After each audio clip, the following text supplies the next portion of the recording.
Great. We'll go ahead and kick off here.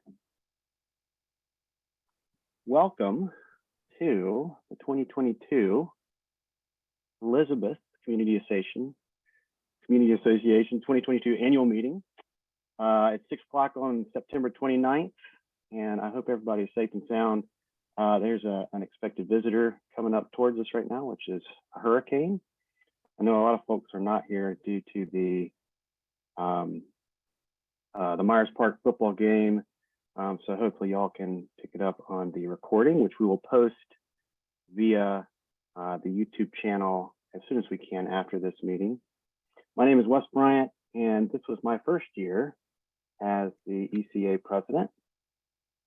I've been in Elizabeth since 2009, and I am currently in the 4th house in Elizabeth that I have resided in. This is a temporary spot for me as we are renovating our house number 3.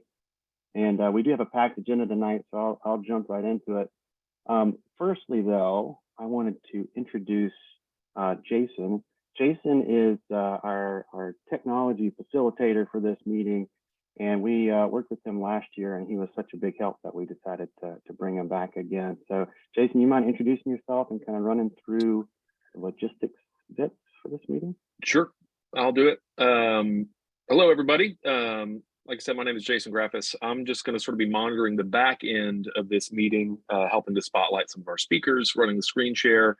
I'll do some of the monitoring of the Q&A in the chat and those kind of things. So just a couple of housekeeping things before we get started. If you do have a question, please put it in the Q&A, not in the chat. It's just easier to organize that and to answer them specifically, to address them how they need to be addressed. So if you look down at the bottom of your screen, you'll see that there is a Q&A section. You can type a question in there. Our committee members and board members will be triaging some of those questions as we go.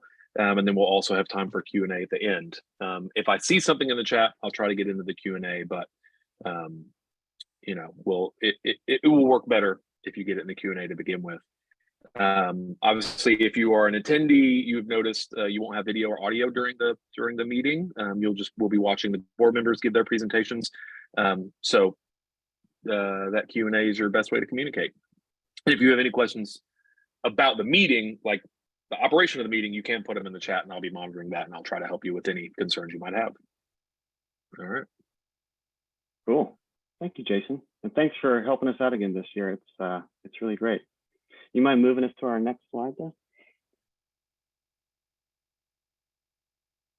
So for those that I haven't met, my name is Wes, like I mentioned before, and this was my first year as president of the ECA, and Sarah, I can see, is smiling because she was president last year.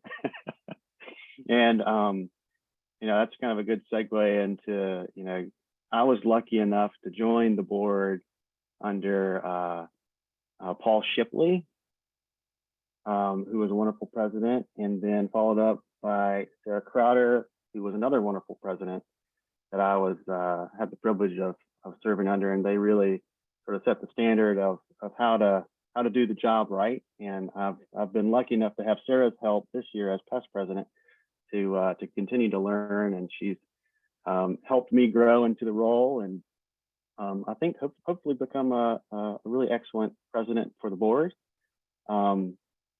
I really appreciate their help regardless, and all the countless others, and you know who you are, who I've gotten help from and advice and talked to and bounced ideas off of. And I really want to say thank you to everybody on the board and outside the board who I've had the opportunity to speak with this year. So a humbling experience and a real honor. You know, this last year has really made me think a lot about, you know, our neighborhood and what makes it really great. And one thing that just sort of bubbles up in my mind over and over again is really kind of the harmony within our neighborhood. And if you're a music person at all, you know that harmony doesn't just refer to like good combos or chords within music, but it also can describe the harmony of the dissonant harmonies as well. And I think that's a pretty good analogy for our neighborhood and how we have so many notes or people within the neighborhood that are all trying to build this towards something which is better than it was before, which I think is again a great analogy for our neighborhood. And I think that if you know me, you know that the Elizabeth family email list is one of my favorite things ever, and it's sort of a microcosm of our neighborhood. There's about 700 people on it, and I've always just marveled at the number of people on that are so different ages, different backgrounds, and how well people get along, and how much respect there is between the neighbors in the neighborhood. And that really comes out on the list. And even when there are disagreements that pop up, you know, I mean, Poopgate's probably the most famous one. And if you don't know about that, please contact me and I'll give you all the details. Even when there are different opinions and ideas, we still act with respect, and we have the patience to let people talk about what their opinions are and their ideas. And I really appreciate that exchange. And I think that's a great, and again, analogy for our neighborhood. And that's what we on the board really try to do is listen to the entire set of ideas and try to do the best thing for the neighborhood. And that's how I approach it as well. Because at the end of the day, and Sarah mentioned this last year in her opening statement, it's really about the people, and the people and within Elizabeth, of which that's kind of constantly changing. Those individuals and families and business owners and people that work in Elizabeth and people that visit Elizabeth, that's what we're trying to build toward. Not just now, but in the future as well. And so I think it's extremely important to listen to as much as we can, and then make sometimes hard decisions that don't always please everybody, but we are doing our best just like everybody else on the board. And I really, really, really appreciate all those that invest their time and energy and money, and they work so hard to try and make our neighborhood a better place, whether you're just volunteering for something or on the board or anything in between. It's just a very humbling experience from my perspective to be part of an organization and continue to serve as part of the ECA, which really endeavors to help the entire neighborhood and sort of harmonize all those chords within. So, on that note, and I told you we have a packed agenda. I want to be brief. I'll jump to the next slide, which is our agenda. So, Jason, has Dante Anderson joined the meeting yet? I have joined, yes. Awesome. Dante Anderson, our new council member, has joined. Welcome. She'll be giving a brief intro to herself, and I can't wait for that. Thank you for joining. We'll also go through and talk through the current officers and board members as part of the ECA, a little quick update on safety in Elizabeth. And Sarah Crowder is actually going to provide an update regarding the bylaws. Then we'll run through the committee reports, which is really the meat and potatoes of this meeting, from all the different committees on the ECA that do so much work. Then we'll have a live Q&A. If you weren't here for Jason's announcement, please submit those questions through the Q&A function in Zoom. And then we'll wrap that up, and we'll present the 2022-2023 nominees for next year's board and talk through how voting is going to work this year, which is very similar to last year rather. One note, I am trying to be respectful of everybody's time. So my aim is to try and get through all of this in an hour and a half to an hour and 45 minutes, which when you see the amount of content we have, that may be ambitious. But while we're just at the beginning, so we'll see. and I don't want to cut anybody off. I want everybody to be able to kind of talk through their work. But the next thing on the list, if you go to the next slide, is our new council member. So warm welcome, Ms. Anderson. Really appreciate you you jumping on the call with us, and would love it if you could just introduce yourself and talk about some of the work you've been doing so far as you ramp into the role. Congratulations on your new role as well, and thank you for joining us. I'll hand the mic to you. Thank you so much. I am excited to join you guys this evening. I've had an opportunity both on the campaign trail, but also since I was elected to interact with several residents of Elizabeth, and it's been really a great experience. And I'm looking forward to representing you all and collaborating over the next 15 months. But for those who may not know me, my name is Dante Anderson. I am a Charlotte native, born and raised right here in District 1, actually. And I ran, well, we started a couple years ago, really, right? Because the election was delayed due to census data, but I've been running for well over a year plus. And I ran on a platform of opportunity to focus on an opportunity to bring jobs to the area and increase wages. So an opportunity to have access to jobs that pay affordable wages, an opportunity to have access to housing that's more affordable. And when I say that, I mean all up and down the AMI, not purely just focusing on 30% and below, but those sitting at 60% and 80% as well, and protecting the already existing affordable housing that we have in the district and in the city, and the opportunity to live and thrive in safe communities. So of course that includes public safety, but it also includes a collaboration with community leaders, faith-based leaders, nonprofit organizations, along with law enforcement, to make sure that we are creating the best environment for our families and our kids to live and thrive. So that's a little bit about my my campaign. Native Charlottean, grew up here and went to CMS schools largely for the majority of my education. So I'm a product of CMS.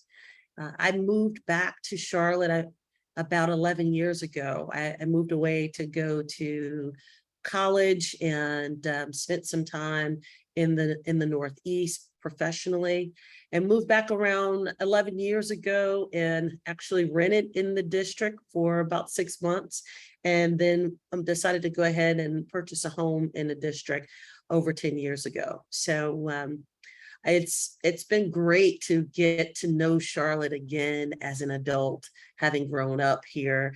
And my entire family lives here or lives in the area.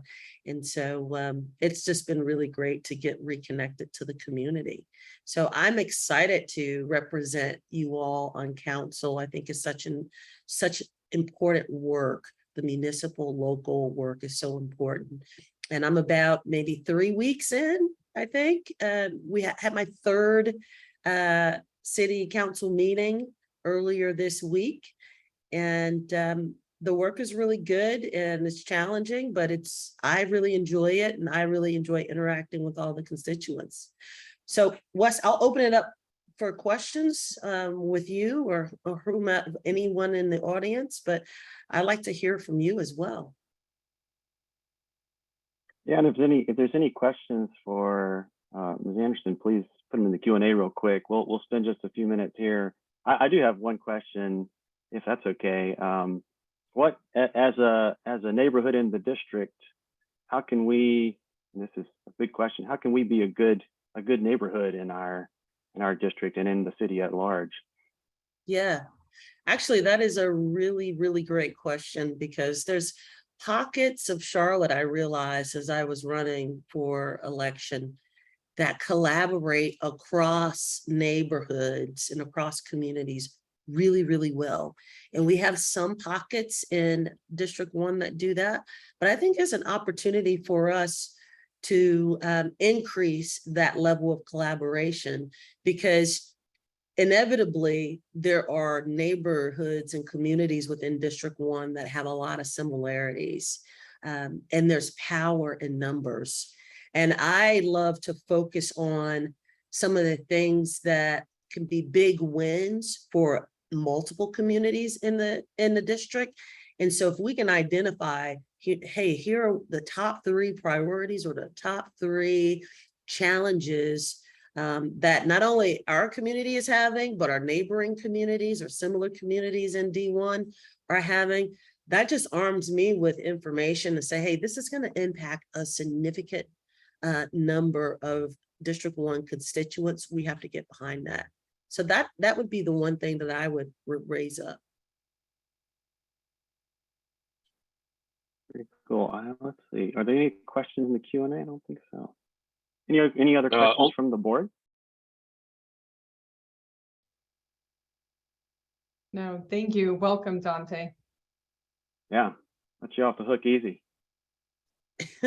I'm sure that won't always be the case, Wes. Well, as I us. mentioned, I've interacted with quite a few residents in the neighborhood. So I do have good dialogue, and I want you guys to know you can always reach out to me. My information is, you guys have a nice slide here. You can always reach out to me on my page. Try to be very proactive on responding to email. The one thing I would ask is, I still have a lot of people reaching out to me on my campaign email. And if you guys have any questions, please reach out to the government email address that you can access on this link on the screen, because I just don't go to the campaign email quite as often, whereas we're working the Charlotte NC Gov email address every day. We're in there. So that would be the best way to get a response, and don't worry about the campaign email anymore. Cool. Dante and Wes, there is one question that came through in the Q&A if we want to hit it before the council member leaves. Beth asked, remind us where you lived for the decade before returning to Charlotte and what types of municipal challenges you were facing. Sure. So before I moved back to Charlotte, and I moved back at the end of 2011, I went to school, undergrad in Boston, and also graduate school in Boston as well. So I lived in Boston for about 10 years. And then professionally, I worked in New York City and was based in New York City. I worked for PricewaterhouseCoopers for about 5 years, and then some smaller consulting boutiques. But I lived in New York City for about 10 years.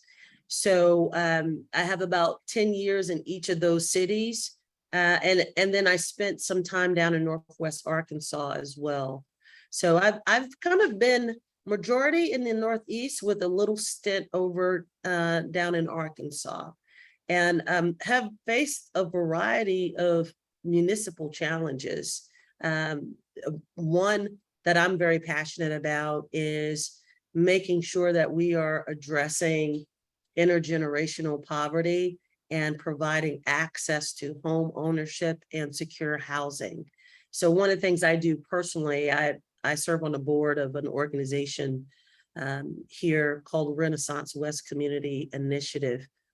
We call it Ren West for short.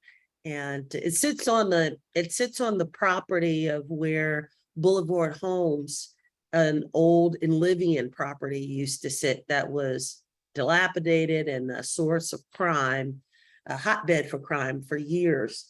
But before that, it was the home of my grandmother. My grandmother lived in Boulevard Homes, and myself and my other cousins would go and spend every weekend. On Fridays, we get dropped off, and then Sunday nights we get picked up. So we'd spend weekends over there with my grandmother. We go to church with her on Sunday, and basically give our parents a break over the weekend. And so it's a place that's tried and true and very meaningful to me. But what I love about Renaissance West, and it's an example of how you can provide affordable housing to seniors, to single parents, to working families. but you can also provide wraparound services that allow them to upskill, reskill, get their GEDs if they don't have their GEDs. We had several residents that have become homeowners over the last couple of years. So empowering Charlotteans with that opportunity to really pivot out of that economic strata that they were born into is something that I'm very passionate about. And that's something that I've put a lot of energy behind over the last several years.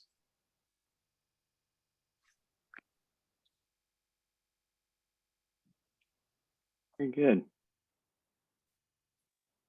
All right, looks like we're out of questions for you. I told you we wouldn't keep you too long. However, if you would like to stick around, we would love to have you as always. Feel free to stay as long as you like or leave as soon as you need to. So you're always welcome on these meetings and any others. And so if there's nothing else, I'll say thank you so much. Thank you. Evan, did you have a question? Oh, one quick question, Dante. Do you have your committee assignments yet? And if not, which ones are you looking for? Yes, Yeah. so the mayor released committee assignments about a week or so ago. So I'm going to be working on the transportation committee. I'll be the vice chair of the transportation committee, and CM Ed Driggs is the chairperson for that committee. And then I will also be on the budget intergovernmental committee as well. So looking at our budget, how we allocate dollars for the city, and then working with other branches of not only municipal, but state level government. So those will be my two committees.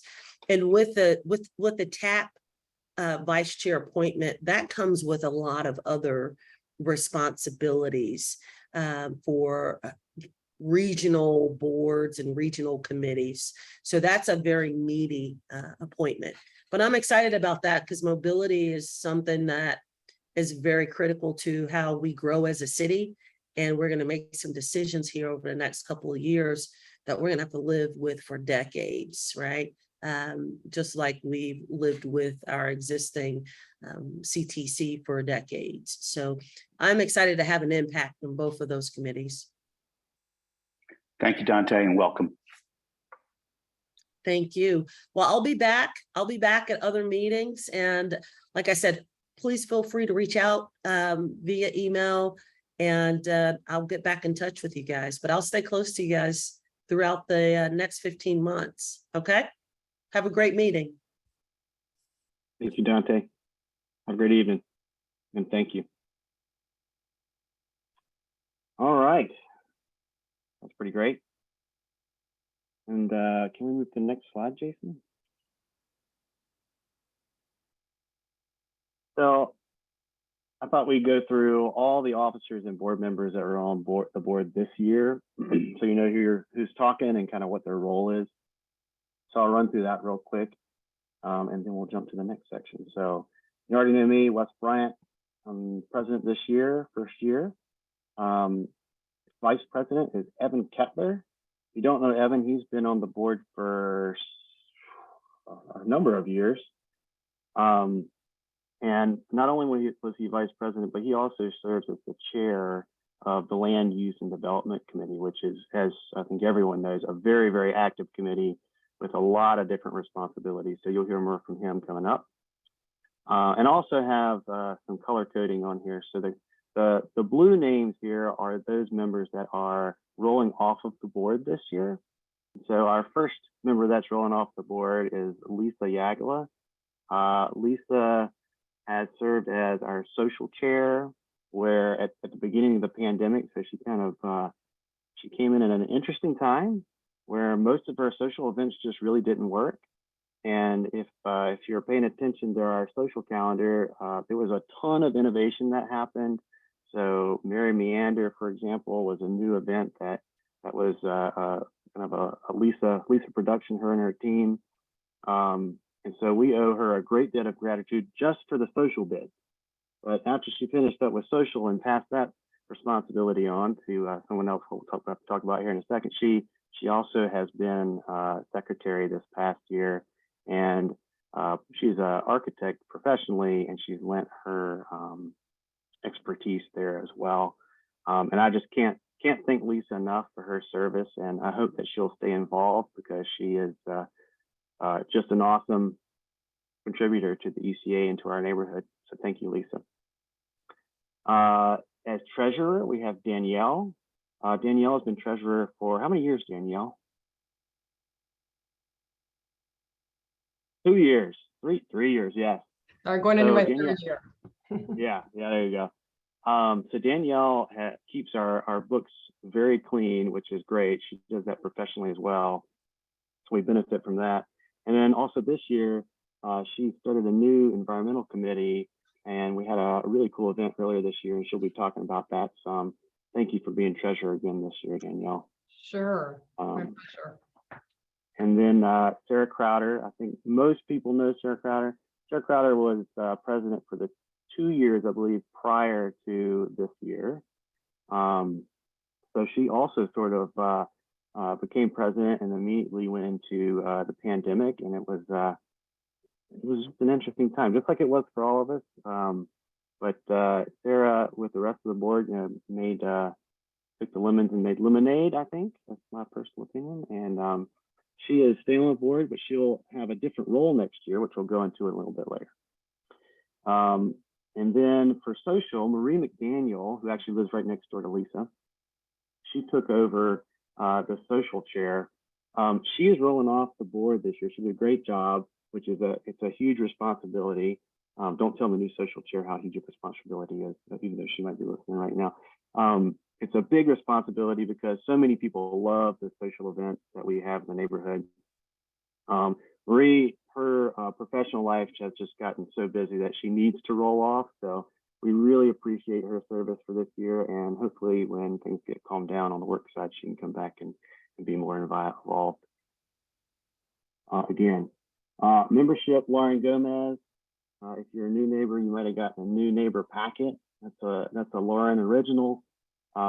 She's done a great job at, after I was pseudo responsible for membership for many years and did just kind of okay job, Lauren has made it awesome. So thank you, Lauren, for your incredible work for the last about year and a half or so.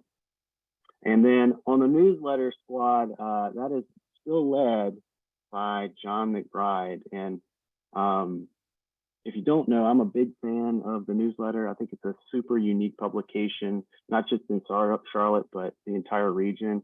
John does an amazing job, and he's also always looking for assistance on his team. So if you're interested in helping him, please reach out to newsletter@elizabethcommunity.com. John is not here tonight because he had a kind of last minute conflict. So a member of his team is going to be presenting his bit, Jeremy Deese, who runs distribution or circulation for the newsletter. Thank you for joining, Jeremy. And John is going to serve again next year. So thank you, John, for all you do, and thank you for all to all those that write articles for newsletter. Another member rolling off after many years of service is Paul Freeman. Paul Freeman was actually sitting in the meeting room, and the first person I met at my very first ECA meeting long ago. He was an at-large member then, and eventually moved into the beautification and trees role. He's a landscape architect by trade and did a great job during his service. And he is taking a break, and we have somebody coming in to pick up where he left off, and we really appreciate your help, Paul. Thank you. After 10 years, Rob Zabel is coming back for more for year number 11, I believe. The Elizabeth 8K, I don't really have to describe that. It's such a great event. And it gets bigger and more interesting and more fun every year. It came back in person again this year. He is also not able to make it this meeting. So we have Brian Rubens, a member of his team, that's going to be presenting on his behalf. Thanks for joining, Brian. Transportation is led up by Eric Davis. Eric Davis was president of the ECA in a former life, and he also did transportation work over in the 4th Ward, I believe. He has done really great work. We've seen tangible improvements over on Pecan and 9th this year. He'll talk a little bit about that and all the projects he's working on. Really love that the transportation team and the land use and development team are partnering closely, especially for the 7th Street corridor. So he'll talk more about that. Communications, so Debbie took over for me for the communications slot this year. That role, I can say this with a lot of confidence, is an extremely technical role, and she's picked it up very well. Thank you for doing that. I know it's a lot of work, and it tends to be very last minute work too. And I appreciate you putting up with me and everybody else as we throw content at you to then send out to our all of us in the neighborhood. Ann Lambert, also a member of the board last year and will continue on this year. Ann lives over just on the other side of Independence from here. I'm on Greenway right now, in the Sunnyside part of Elizabeth. If you didn't know, Sunnyside is part of our neighborhood. And Ann has been on the board for at least 2 years. And professionally, she works in producing creative projects, basically. And she brings a lot of culture to our team, which is really great. Sherry Swartout. So Sherry's rolling off the board. Sherry's a good friend of mine. She was my next door neighbor for a good while. She's also the athletic director at Queens U, and if you don't know, Queens has recently gone from Division II to Division I, and I do not blame Sherry for wanting to roll off the board right now, because it is such a lot of work trying to manage all that. I don't know how she does everything she does, but she figures it out. Super impressive human being, and I really appreciate her work as well. And last but not least, Reagan Miller. Reagan is a retired judge, and he actually still works in the court system even now. Reagan joined our board last year, I believe, and was very helpful in working on a project which we'll actually talk a little bit more about here in a minute. Reagan needs to roll off in order to focus on some other things in his life. And I want to say thank you to him as well. And thank you to the whole board for your service this year. So that is the board for this past year. If you go to the next slide, we'll talk real quick about safety. So little hails and farewell bit here.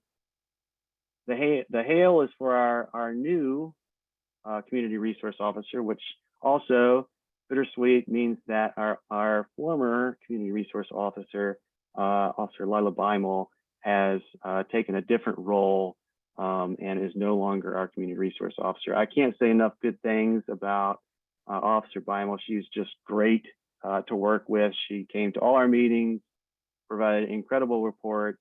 If you went to our events, she was very often there if she could be.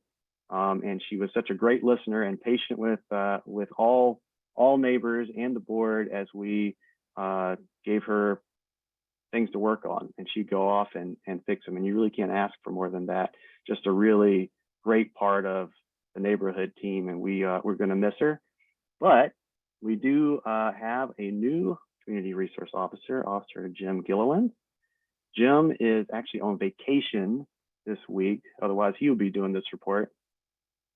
And he has actually been our community resource officer in the past, so he's very familiar with Elizabeth. He's been working with surrounding neighborhoods for a good while, so he knows us and in the area quite well. And we're really happy to have him on board as our new resource officer. So if you need to contact him, you can find his contact on the web, and also you can reach out to us because we do communicate with him quite frequently. And I have a tradition of always asking for help, and my ask is around safety. So last year, Reagan actually gave a report about the atrium, the Mercy Emergency Department releasing patients out of their back door that did not necessarily have transportation. And those patients, some of them have caused some issues for homeowners along Fifth Street. The problem with this is not just that it's an issue for the homeowners, but also it's a safety issue for those individuals that have been discharged. Often they are really just trying to get to somewhere to sleep or back home, and they have been transported to the ER and just don't really know the area well enough to make it to a bus stop or any other transportation. So we made a little bit of progress on this last year, thanks to Reagan's work, but got stuck. And I would like to reapproach that because there have been some unfortunate incidents here in the last month or two. And so that's a continued problem. We want to make sure that we keep both our residents safe as well as those individuals that are being discharged. And there's really not a lot of help. We've talked with several folks. There's not a lot of help for these individuals from any particular group. And so we're looking for creative ideas. And we're looking for individuals at Atrium that might be willing to talk, that might be a social worker or a similar person. So if you happen to know anything about this issue or you work for Atrium, please contact me. There's my email, president@elizabethcommunity.com. I would love to have a contact so that we can hopefully come up with a collaborative solution to help these individuals and make all of this safer. And that's all for this slide. And with that, we'll jump to Sarah Crowder. Thank you, Sarah. Hi, everybody. I promise to make this fast because I'm probably the only person, at least on my street, that gets really excited about bylaws. But we do need to update our bylaws because they are outdated and not entirely reflective of the organization anymore. So I have summarized here what the proposed changes would be. And there will, of course, be a lot of other more detailed changes, but these are the highlights.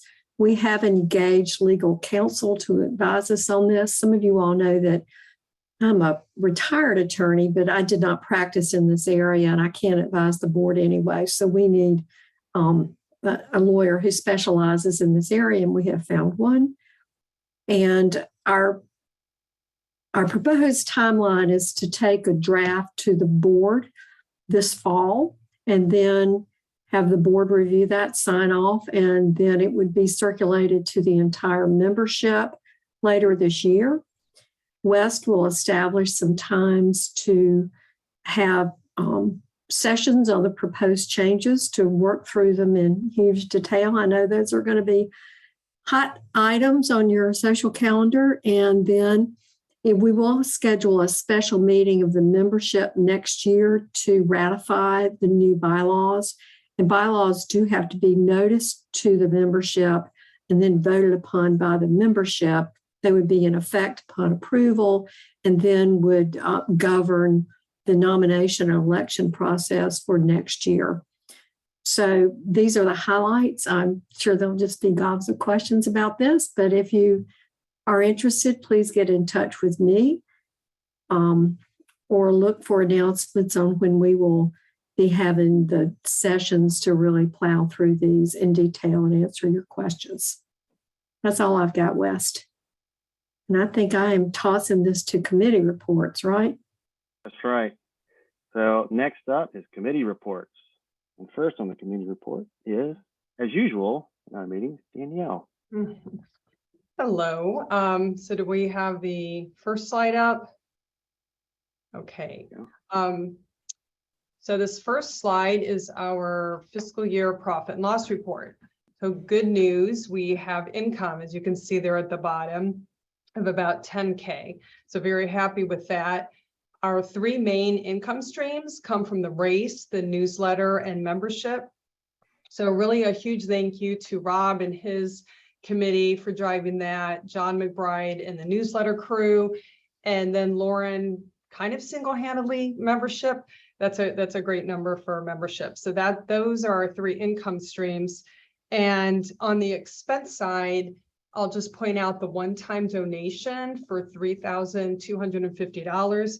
That was our check we wrote to Trees Charlotte, and that's to fulfill the 8K obligation to turn over proceeds from the profit from the 8K. And so overall, really, you can see that our hard work paid off this year with the net income, and we had the race back in person. That was, of course, a big driver for that. Okay, the next slide is our balance sheet report. And good news is there's money in the bank. So we have almost 200,000, 180,000 of that is in reserved in the money market fund.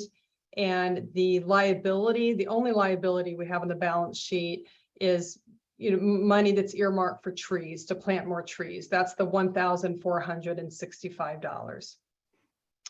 Okay, so that's the report for Treasury report. Anybody, if you have questions, please feel free to put them in the Q&A, and I can pick up on those there if you have any specific questions. And then I will pass this off to me for the next slide to report on the environmental committee. So this year we did our, the first for me to spearhead the Elizabeth Cleanup Day that was on April 2nd. And it was a huge success. I really appreciate a lot of the neighbors who turned out. We collected 42 bags of trash. Trees Keep Charlotte Beautiful provided all the trash grabbers, bags, and gloves. And of course, I had support from neighbors on the committee. So thank you very much for that. And we will roll this out in 2023 with a date to be decided. Next slide. But you don't have to wait for next year to pick up trash. So if you want to become what I'm calling a year-round neighborhood trash ambassador, we're encouraging you to pick up trash all year long. And you can, for paid members, you can come and pick up one of our trash pickup kits. We have 20 kits available to paid members to encourage you to pick up trash, anywhere in the neighborhood, on 7th Street, in Independence Park, in the alleys.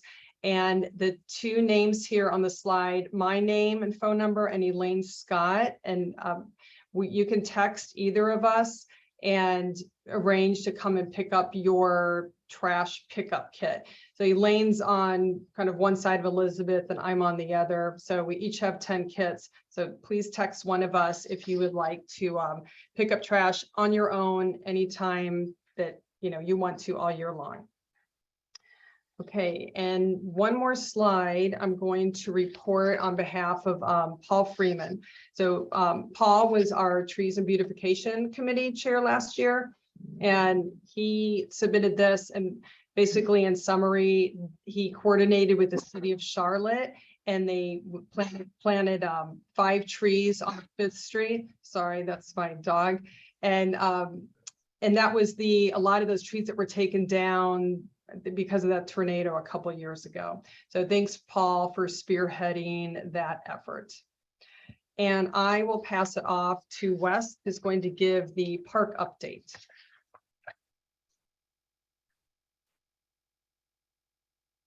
I'm going to pass it off to Sarah. She's going to give the park update. Oh, Thanks, okay. Danielle. Sorry, Danielle. Wes. You're good. No, that's fine. Got it.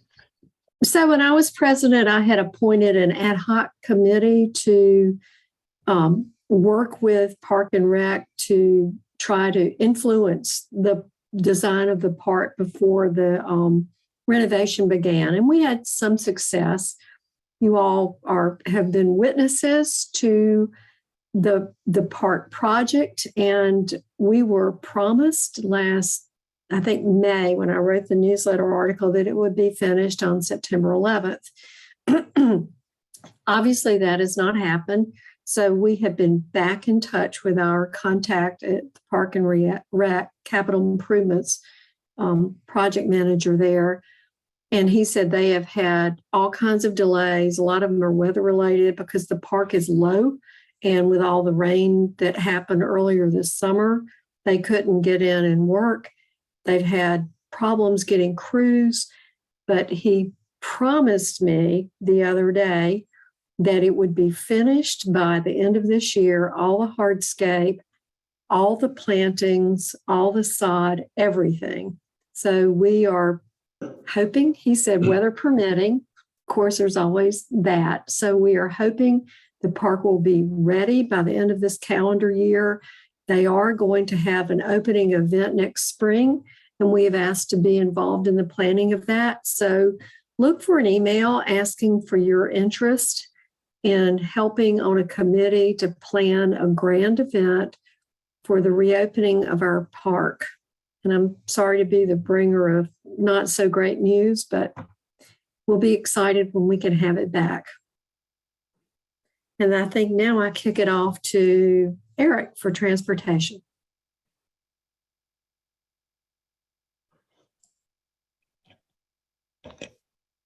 Or maybe the road race. Did I get that wrong? I'm sorry. Never mind. That's fine. It's this is Brian Rubens, and I guess we'll just roll into the Elizabeth AK.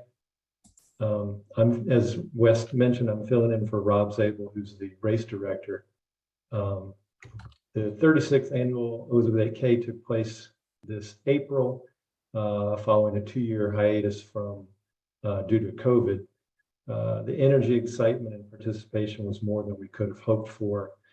We had tremendous support this year with 4 partners and 32 sponsors, which is the most we've ever had for the race. 812 people registered for the 8K, and nearly 100 signed up for the 1.5 mile, bringing us to a total of 909 registrants.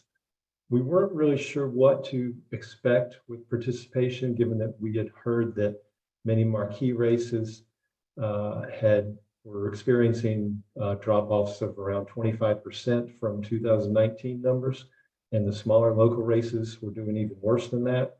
However, if you look at the average participants for the Elizabeth AK in the 5 years prior to the pandemic, that was 905 racers. So at 909, we were pretty much on par with where we had been pre-pandemic. So we're really happy with that support, with that result, and very appreciative of all the runners that came back out this year. As mentioned previously, the race generated approximately $16,000 of profit for the ECA. That breaks down as the $56,000 in revenue, which is split fairly evenly between participant registration fees and sponsorships. This was an increase of 35% against the average revenues for the previous 5 years that we ran the race. Unfortunately, our expenses were also up significantly at $40,000, driven largely by an 170% increase in costs for police versus the last 5-year average, and a 77% increase in what we paid to our race management company as we expanded the tasks and services that we asked them to be responsible for. And as Danielle mentioned, as we have done over the last 8 years, we made a portion of our race proceeds available to Tree Charlotte, an organization dedicated to growing and preserving Charlotte's tree canopy. I'd like to acknowledge our race committee for their continued dedication and support. They are Emily Battle, Tommy Franklin, Lisa Landrum from Run Charlotte Run, Marshall Lindsay, Gray Peden, myself, and of course the glue that holds it all together, our race director, Rob Zabel. Rob's hard work, dedication, and strict oversight of the rest of the race committee has been absolutely key to its success. Moving to the next slide. As previously mentioned, we had great partner and sponsor support this year. As you can see, it's a great mix of national, regional, and local businesses and organizations. And without them, this race simply would not be possible. We're very appreciative of all our sponsors and our partner support. I also want to give a shout out to all of our incredible volunteers. We can't thank you enough for your assistance on race day. Certainly without your help, the Elizabeth AK would not occur. So thank you very much for that. And the next slide. Finally, I'd like to hope you'll mark your calendars for next year's race, April 29th. And if I'm doing my math correctly, that gives you 212 days to train, so you better get after it. And now I'll turn it over to Lauren Gomez to discuss ECA membership. Thanks, Brian. I am Lauren Gomez, the ECA membership chair. And I wanted to give a quick report on membership, and I think someone actually asked in the chat, so thank you. We have 264 ECA members this year, and again, that's household members. So, you know, you can estimate based on how many people you think are in a household, but that is up 39% year over year. Which I'm excited about, but I think we all know there are a lot more households in Elizabeth than 264. So I really want to work on getting that number up even more for 2023. The membership is comprised of 12% senior households and 88% regular households. And then next slide, please. So the annual dues for 2023 will remain $30 a household, and senior memberships will remain $15. And our membership enrollment, if you remember, now aligns with the calendar year. So this in previous years, this is when we ask everyone to join again, and you had to join to vote, et cetera. Well, now we've aligned it to the calendar year. So in order to vote this year, you had to join in 2022, and some people joined at the end of 2021. So if you've already joined this year, you can vote, but if you have not joined, you must go ahead and join before you can vote. And we will have for 2023, for people who do join, we have these stickers. I just got them in today, window clings that will look great in your business or your home. And I can't wait to start giving out information on where to get these. But we will start sending out renewal information early in 2023 to have you join, because you do have to join each year. And then the next topic is new neighbor packets. So I think a lot of people, I think the word's been out, because thank you so much to all the kind neighbors who have emailed me to tell me that they saw someone moving in or met someone new and they need a new neighbor packet, which consists of just a letter welcoming them to the neighborhood with some tips from other Elizabeth neighbors and a calendar and ways to get on the infamous Elizabeth family's email address. And of course, we want them to join as well. So information on that. And I do have quite a list of people who need packets. So I'm working my way through the list. I do have to update the newsletter every so often because we want to make sure those events are current. So I'm working on that, but please continue to email me with those. Membership@Elizabeth Community. Also, if you don't know your membership status, I can help you with that. And again, if you joined in 2022, you are all paid up through this year. And if you joined at the end of 2021, you're paid up through this year. And then everyone will need to renew or join in 2023. And certainly reach out if you have any questions. And next up, we have Lisa Yagla reporting on social.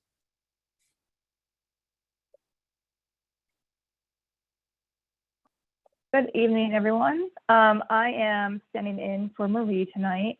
I'm previous social chair, but Marie was the social chair for this previous year. I think everyone's aware that 2021 was still a bit of a difficult year in terms of putting on social events, but we still had a very successful pumpkin wall. Last year's word was gratitude.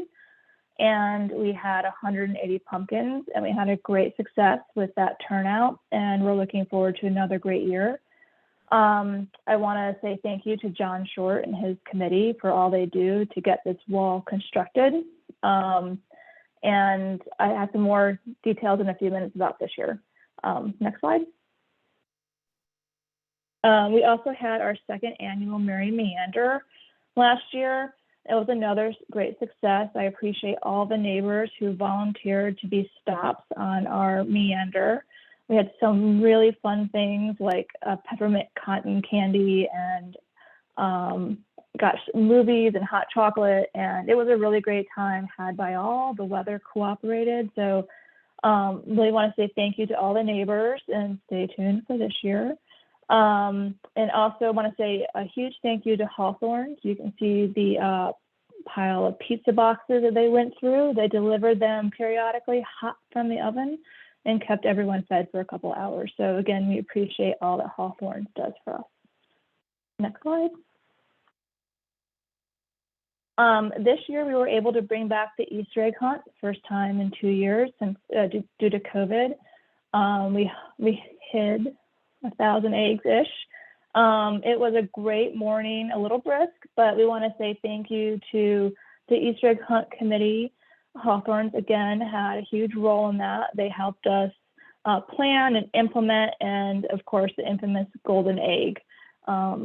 If you don't know what that is a year's worth of free pizza, one free pizza a week, I believe, from Hawthorne's. So again, thank you to Hawthorne's and that Easter egg committee. They've been dedicated, and they were super excited to bring that back this year. Next slide. So I do have some good news for this year. We have a new location for the pumpkin wall, 2017 Greenway Avenue. As usual, stay tuned to the Elizabeth families for more information. But right now we do have the schedule up here for your note taking.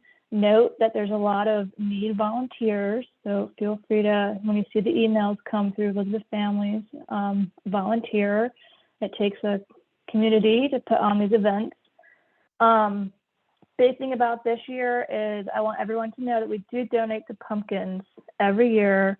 It's been an ongoing tradition to donate the pumpkins to a local farmer who feeds them to his pigs. So please don't paint your pumpkins. Next slide. And again, we're planning on our 3rd annual Merry Meander. So again, pay attention to the Elizabeth family's email. We'll be seeking volunteers looking to recreate some of the fun from last year. And as always, think of Hawthorne's because they donated 25 plus pizzas last year. We plan to have the Easter egg hunt again next year and the return of the progressive dinner.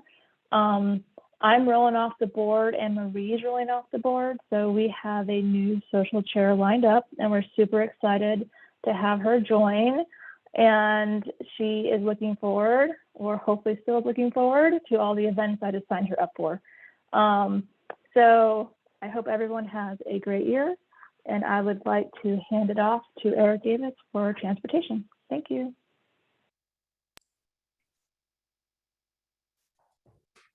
All right, next slide. Yeah, for those of you I haven't met yet, my name is Eric Davis, and I've been the Transportation Committee committee lead.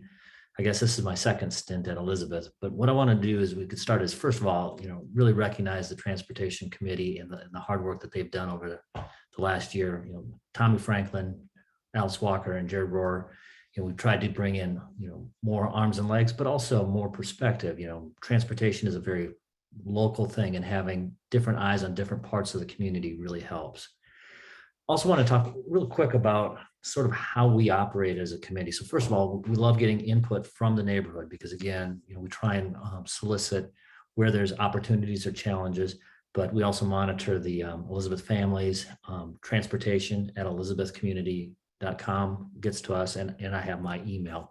So we try and bring in those inputs, and we do meet with CDOT on a quarterly basis. We have an ongoing list of opportunities and challenges that we go through with CDOT and have a pretty collaborative relationship with them.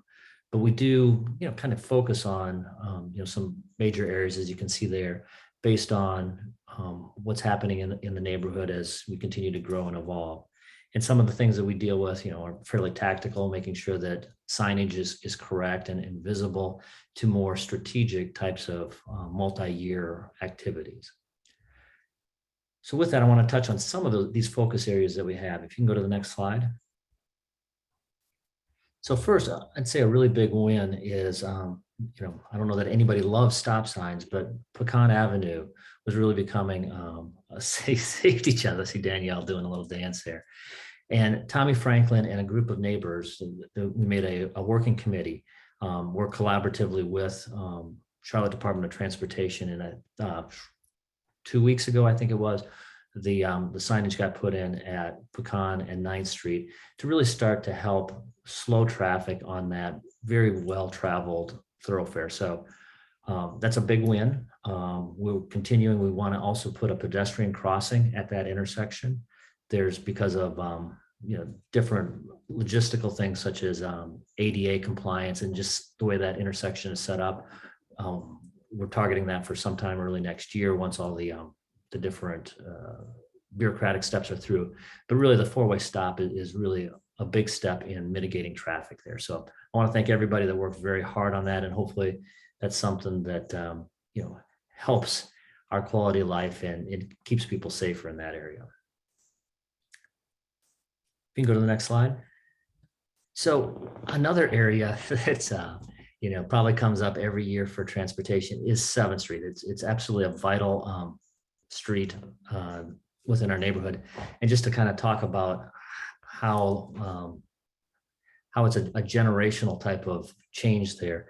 I was looking through some old plans from a neighborhood plan from 2008, and their number one guiding principle was to recognize 7th Street as the neighborhood scene that must support both pedestrian and vehicular traffic. So challenges we have with 7th Street are ones that we've been dealing with for a long time. And as we get more intensity of development on there, it's one that we'll continue to do.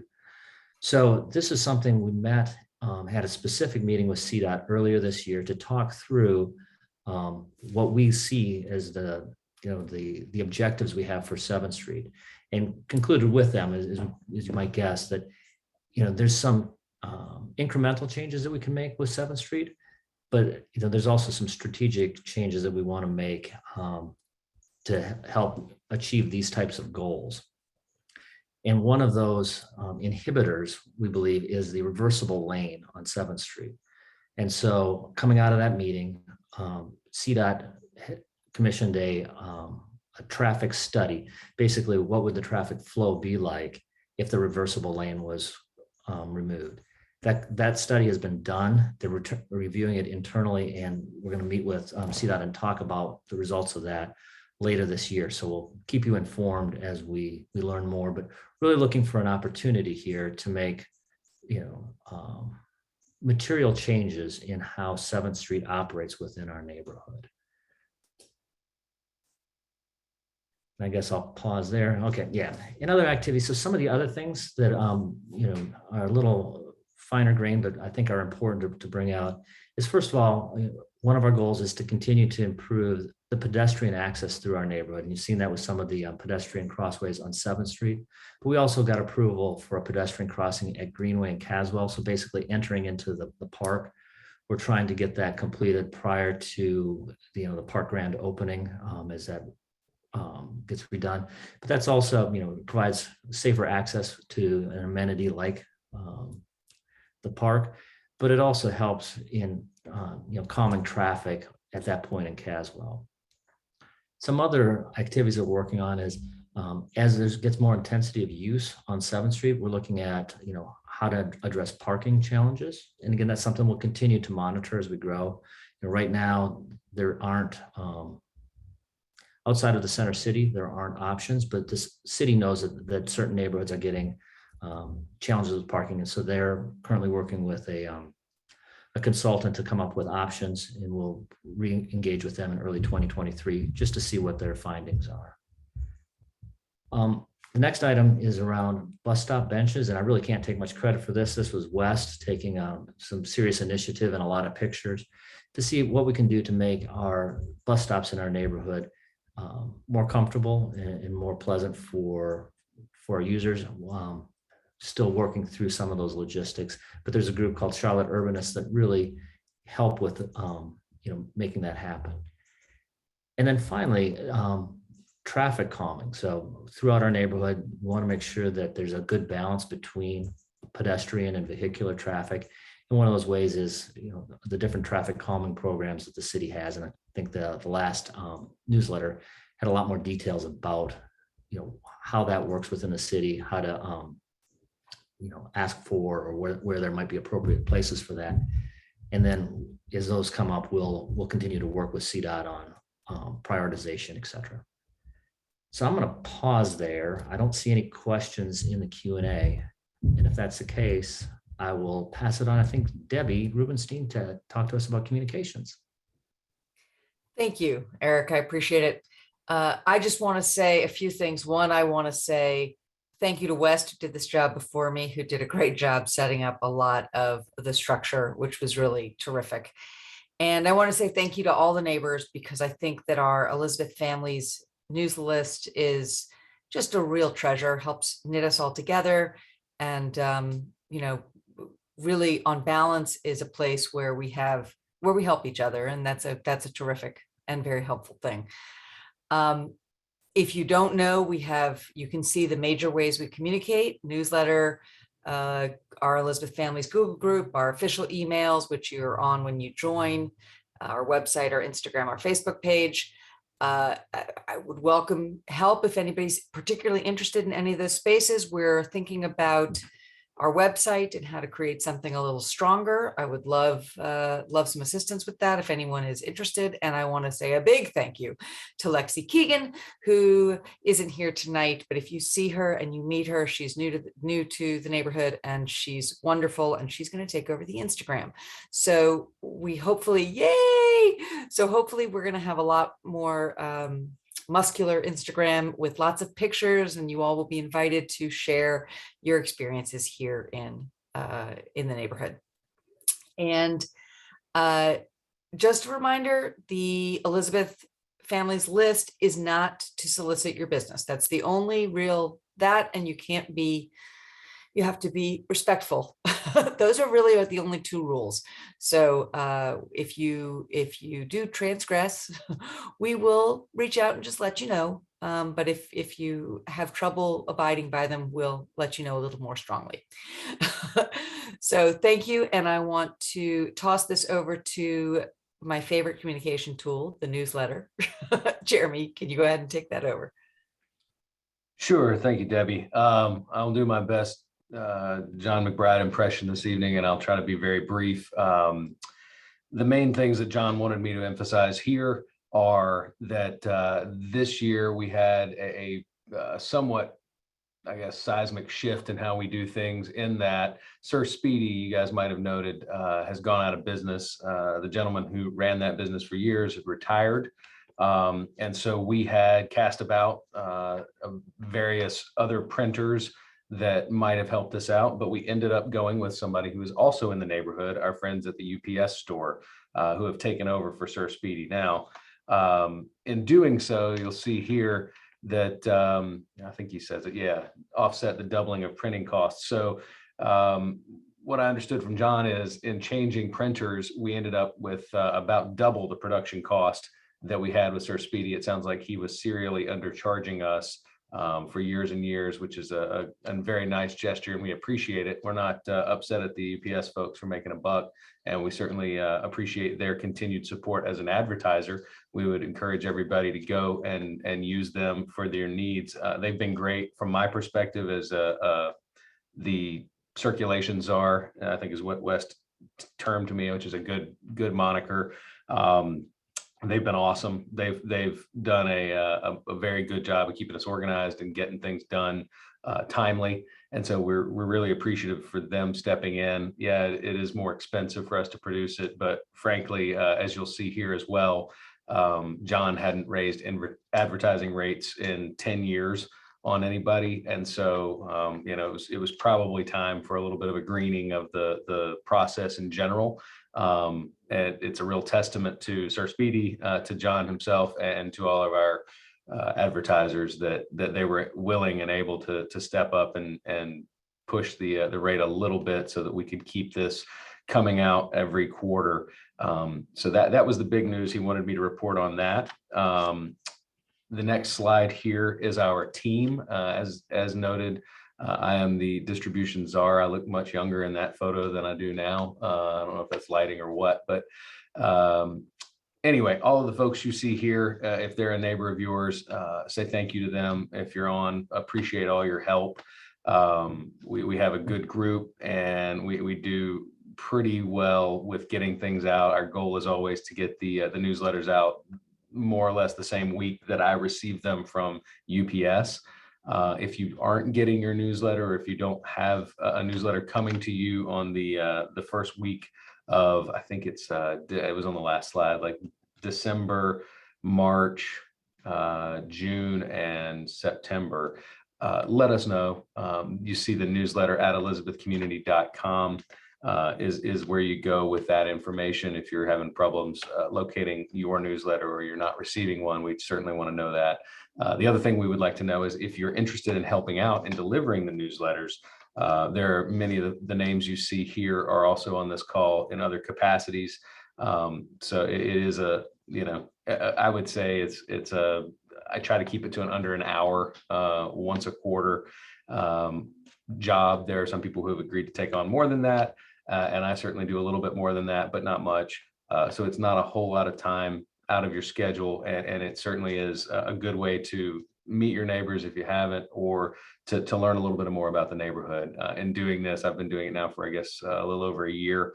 And I've learned a whole lot about Elizabeth that I hadn't really paid attention to. It's crazy how much you aren't paying attention when you're just driving or riding your bike around. And you have your mind on other things. So it's a good way to learn the neighborhood in sort of granular detail. At any rate, I don't know if there was a further slide here, but I will pass it off, I think. Oh yeah, here we are. This is the slide that John put together just to thank all of our newsletter advertisers. He really wanted me to stress this. Obviously, this newsletter doesn't come together and go out if these folks don't advertise with us. So please say thank you to them when you see them, or if you're patronizing their businesses, let them know that you saw their advertising in our newsletter. That will help kind of keep the bond strong between those folks and the newsletter itself. As you saw from the financial presentation, it is one of our revenue sources for this organization. So it's great to have these folks be willing to support us in this way. And we'd like to support them in return. So if you can and you need anything, these fine folks can help you out. And I believe now I turn it over to Evan, if I'm not mistaken, who will take us through some land use and development.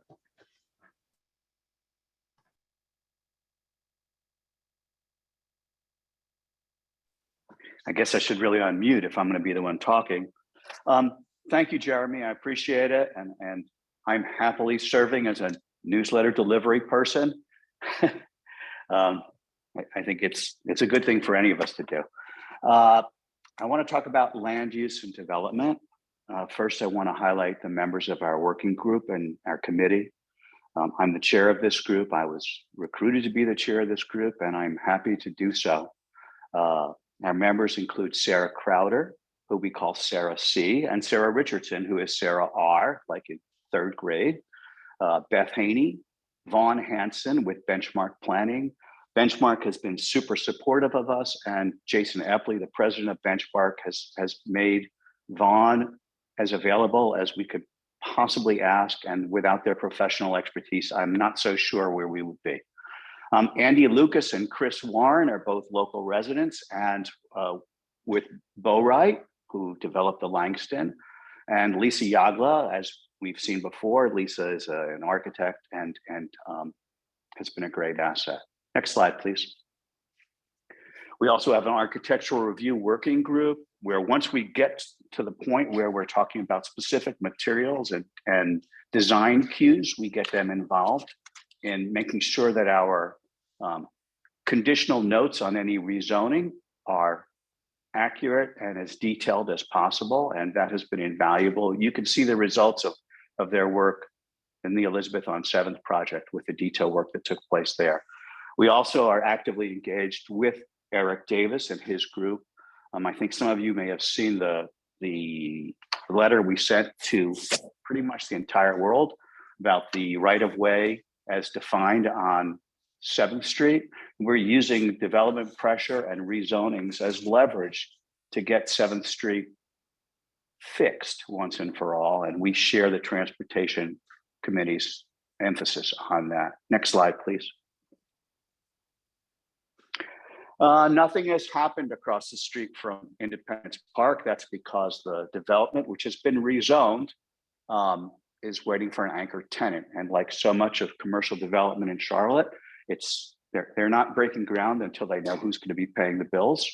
And so that is not on hold, but you can see from the signs, we're still waiting for that anchor tenant to be landed for the medical office building, and in turn, for us to see the stacked flats that we're expecting to wrap around the parking deck that will front the hospital. Next slide, please. Weddington Avenue, those of you who go down that road have seen that property's been cleared. The adjacent property was also purchased by the developer. We expect demolition to take place for the adjacent property in the next, well, when the permits are issued, that should be the next 30 days. And that's primarily because we don't like to see empty houses sitting for great periods of time. It just attracts problems. 18 townhomes are planned. The developer has really been quite supportive and quite responsive to our needs here. We also recognize that because of the traffic issues at Cameron, Bascom, and 7, that this will just add to the pressure to do something right at that intersection. And we'll continue to work on that. Next slide, please. This is Elizabeth on 7th. You'll forgive me for having taken the photo on the left, but it really does bear a striking resemblance to the rendering on the right. The only tenant that has been announced thus far has been the Rosemont Market for that spot facing Caswell. We're looking forward to more announcements in the near future. Until then, we are pleased with the way the landscaping has gone in, but we really want to see that building occupied, both on the ground floor retail as well as the offices above. Next slide, please. These are 10 townhomes that are under construction at the intersection of Firefighter and 7th. There's not much to say beyond that, other than they'll be completed when they're completed, and that rezoning was approved some time ago. Next slide, please. I'm out of slides, that would be great.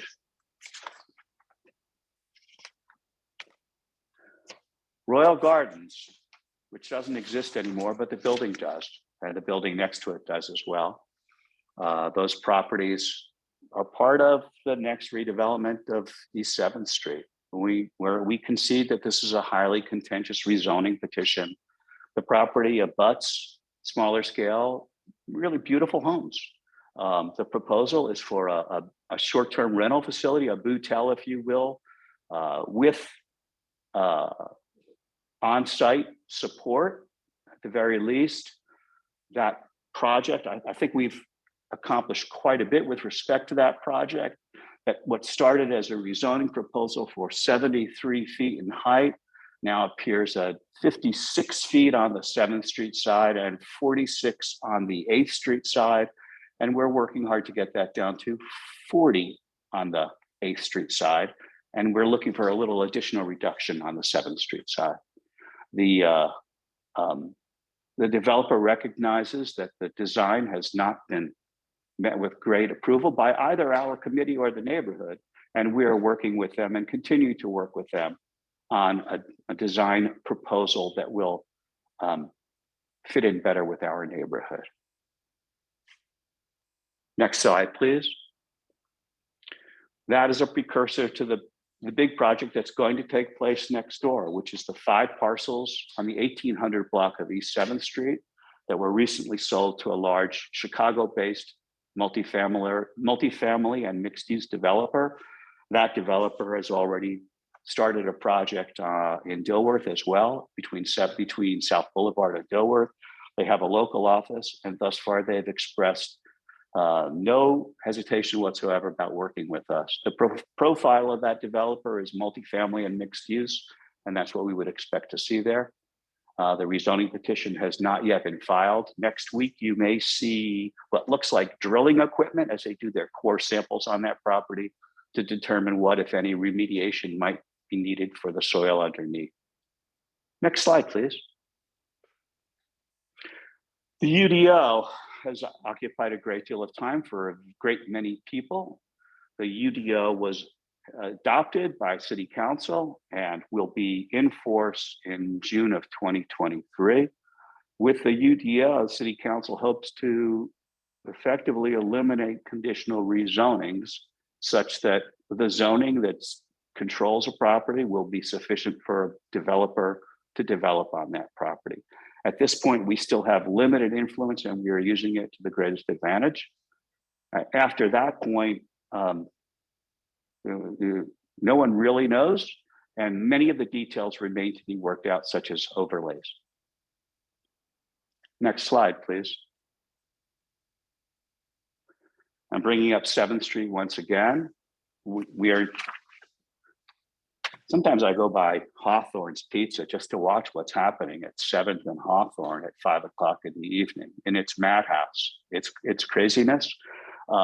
It doesn't serve the community well. And we're committed to getting this fixed, whatever that will require. I think that Elizabeth has been collateral damage to many public works projects in this city. Independence Boulevard was one. The streetcar was another. The reversible lanes are another. And we're looking for 7th Street to connect this community, not divide it. And so we will continue to work on that with our transportation committee, who's taking the lead on this. Thank you. Next slide, please. And Eric, thank you for including us. Questions and answers? Q&A. Do I have any inline questions that I have to answer, or Wes, should I pass it off to you? I'm going to answer one question before we go ahead.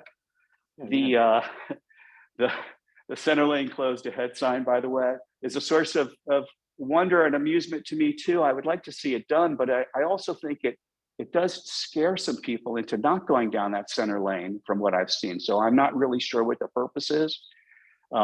We would love to see 7th Street become one lane in either direction, with a center lane for left turns, for pedestrian refuge, and in my dreams come true, for service vehicles to be able to use instead of having to anchor themselves and turn around in your driveways and park outside your homes. West, you own it. Yep, and so this is Q&A for the entire board, not just land use and development. So if you have any questions, please let them know. There is one that got in the chat and not in the Q&A that looks like development. Any news on what's replacing Dollar General and Burn Boot Camp? I'll take a shot at that.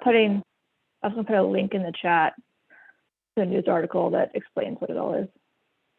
Does it explain what's coming in there? Do you want to put it in the chat or the Q&A? Oh, I can do both. Well, there's not a question in the Q&A to answer, but I did put it in the chat. To my knowledge, tenants have not been announced for those properties.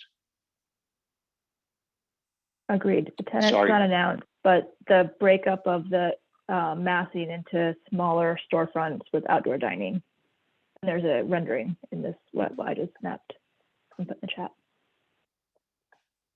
And in the Q&A, there were a couple transportation questions. Do you mind if I handle those verbally now?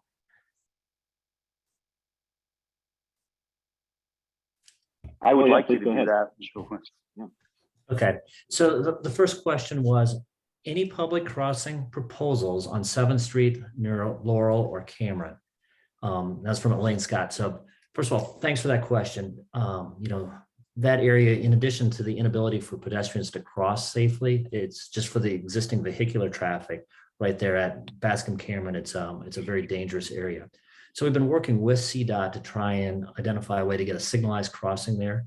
Unfortunately, to this point, through their prioritization process through last year, surprisingly, we didn't make the list as far as I believe it's the high injury network. But we're going to continue to work with them to try and get some remediation there. But that's also, as we've talked about, trying to do the strategic plan for 7th Street, ways that we can, that intersection as it enters our neighborhood is a key one that we're spending a lot of time and energy on. Second question was around the pedestrian crossing lights from Steve Montgomery. It said, one would have to be very hopeful pedestrians to trust the yellow flashing lights. The red flashing lights seen on South Boulevard seem to be more effective. Any chance of this change? I assume you mean that's the pedestrian crossings on 7th Street. Steve, I'll take that one away and bring it up to our CDOT partners. They have different rules or ways to engage different types of pedestrian crossings. That's one we haven't brought up with them. So I really appreciate that as an item to look at. I see there's one after that. Oh, sorry, go ahead, Eric. I think the one after that's for you as well. Yeah, so don't know who put this one in, but it said, any work done, thoughts about a pedestrian crosswalk at North Caswell and Greenway. That has been approved and we're targeting early 2023 to have that put in place. So, you know, it's sort of one of those incremental wins we've had is trying to increase our pedestrian access throughout the neighborhood. Eric, if I can add something to that, part of the impetus for that crosswalk was also the approval of the rezoning proposal for that medical office building that has yet to be built. And so I'm just sharing that there was a collateral benefit to that. Yep, thank you for that. It takes a village for some of these things. Yep. And I see another question here. I'll take this one. So the question's from Mickey McDonough.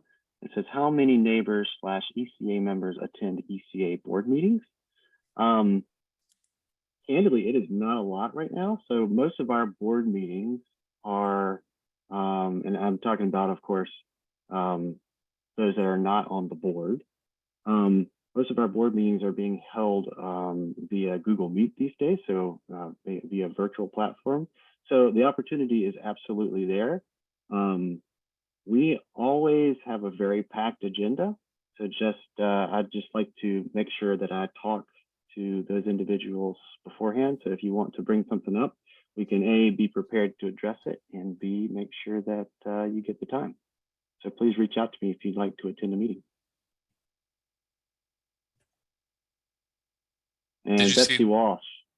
Yep, I just saw Betsy's question pop up. Are the board meeting times and dates posted somewhere? The general answer, it is the first Thursday of each month at 6:30 p.m. Occasionally we do change that due to holidays and stuff like that. But that's the usual time. Again, if you'd like to attend or participate or bring up a topic, reach out to me. I'm more than willing to talk through that with you and how we can get addressed.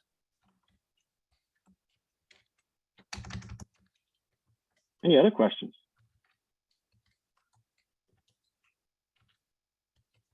All right. I'm gonna click the Q&A window closed here. Jason, if one pops up here while we're moving ahead, just let me know. We're on schedule, which is great. Great job, everyone.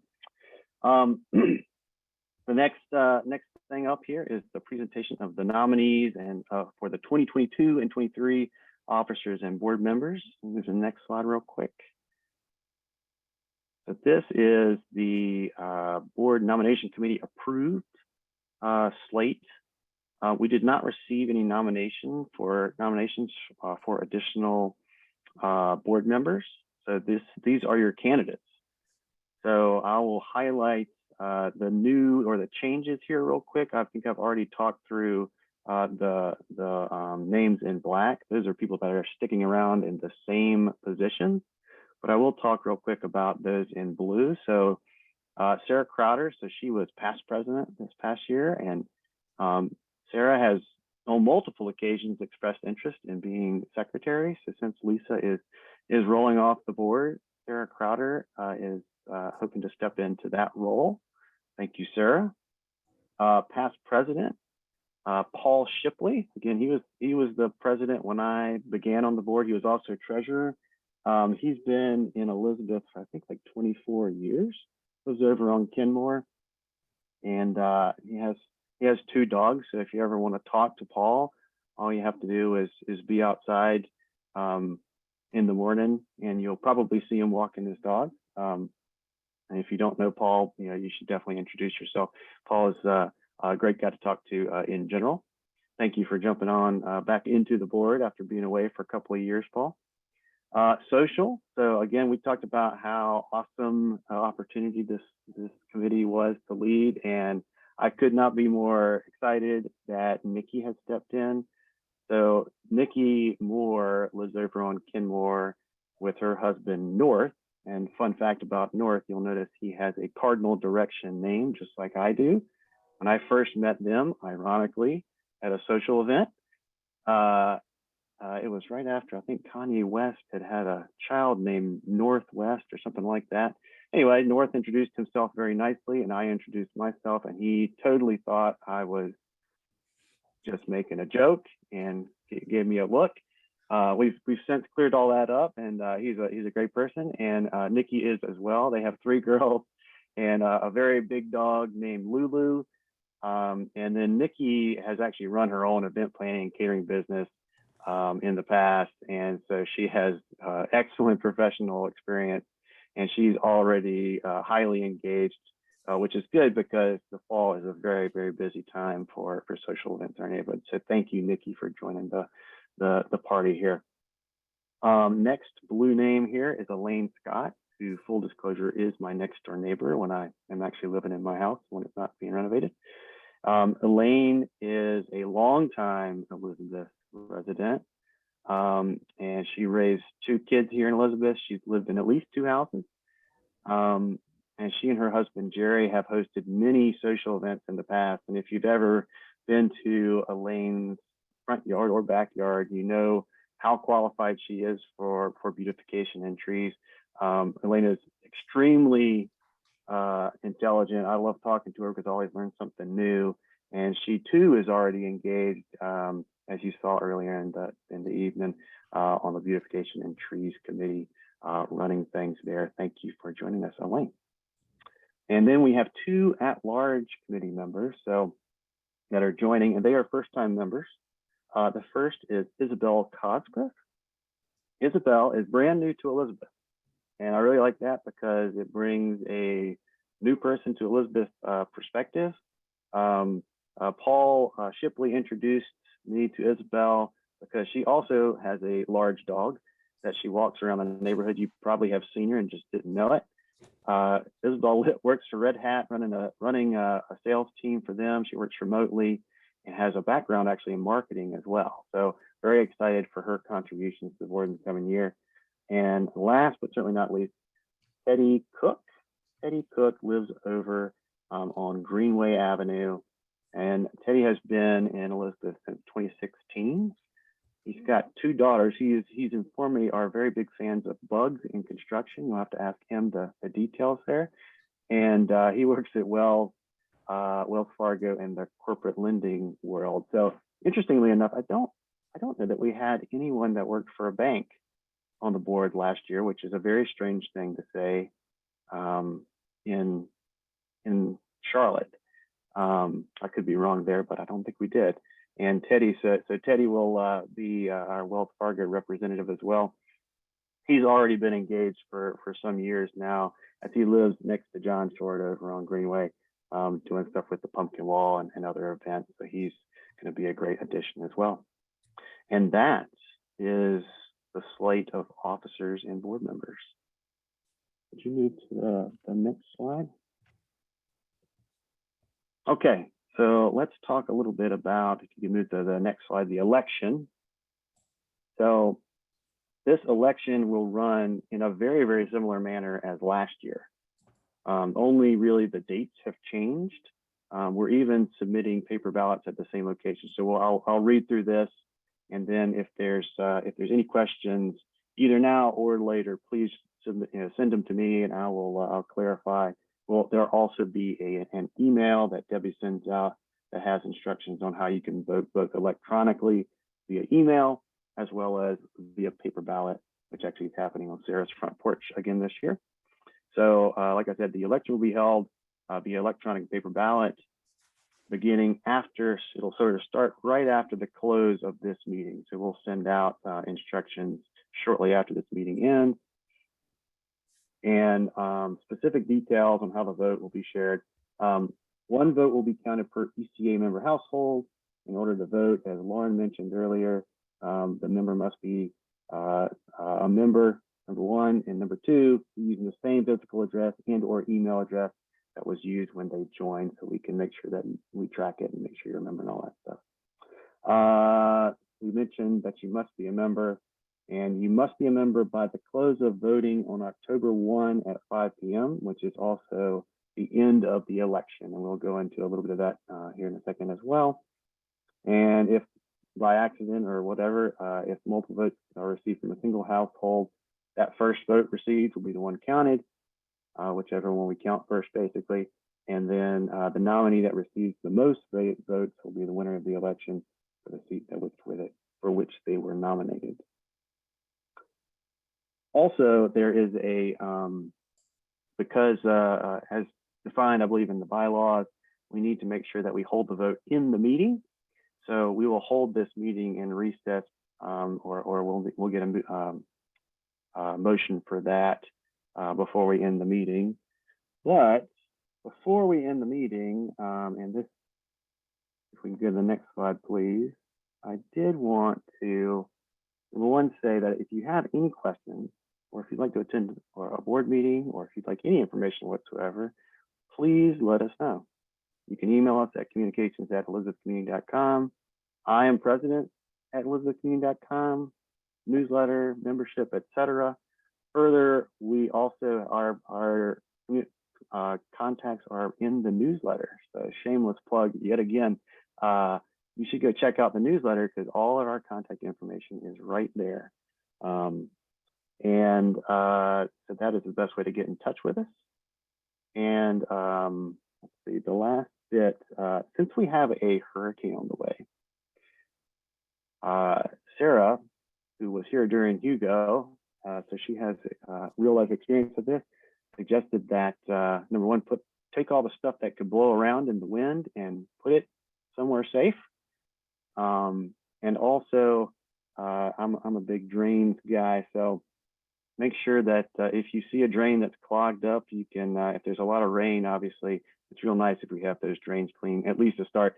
As we all know too, in every rainstorm, they get clogged again and somebody else has to go out there and clean them, but they let be. And that is all I have. For the board, is there anything else that we've missed that you'd like to bring up before we close out the meeting?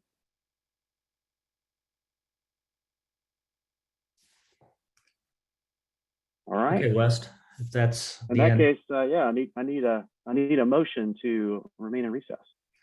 that's my big moment, I guess. So I'd like to make a right. motion. I move that this meeting stand in recess until 5 p.m. on October 1st, 2022, and for the meeting to be adjourned at that time. Do I have a second? Second, Sarah, you said, Second. thank you. All yes. those in favor, please say aye. Aye. Aye. Aye. Motion carries. Thank you so much, y'all. And thank y'all so much for joining us this evening. It's so great to have such an engaged community. I really appreciate your time. I appreciate your work and attention and dedication to this neighborhood. And thank you for support. If there's nothing else, I will adjourn the meeting. We had one raised hand from a participant, so I'm just making sure that they don't have a question real quick. I'm checking in the chat. It may have just been voting an affirmation to the motion. I don't see a response though, so we might be clear. All right, we're clear. All right, thank you all so much, and we will adjourn the meeting on October 1st at 5 p.m. And until then, we will remain in recess. Thank you all so much. Bye-bye. Thank you, West. Thanks, Wes. Thanks, West. Good night, Bye. everyone.